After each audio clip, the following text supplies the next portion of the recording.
అందరికీ నమస్కారం. దివ్యాంగుల శక్తి పథకం రాష్ట్ర ప్రభుత్వం ప్రవేశపెట్టింది. ఆ మంచి కార్యక్రమము.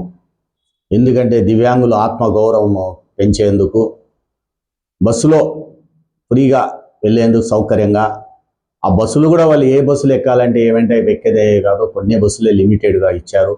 Palle Velugu, ultra Palle Velugu, express, city, ordinary ఇట్లాంటి మెట్రో ఎక్స్ప్రెస్ మాత్రమే కనుక్కొని ఎక్కండి.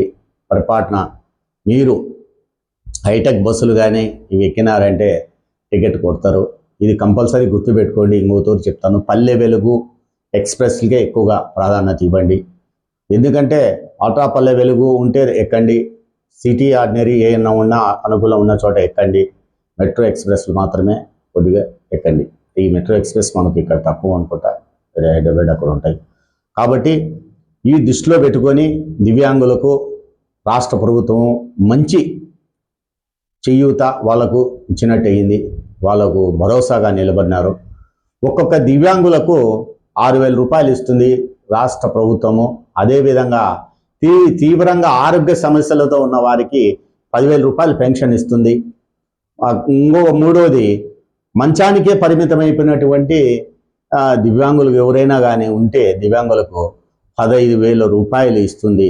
ఇప్పుడు ఈ జరుగుతున్న ఈ ఉచిత ప్రయాణంలో పూర్తిగా 11.15 లక్షల మందికి దివ్యాంగులకు ఉచితంగా లభిస్తుంది. 1.60 లక్షల మందికి సహాయకులకు 50% రాయితీలతో ప్రవేశించేందుకు అవకాశం కల్పించినారు రాష్ట్ర ప్రభుత్వము.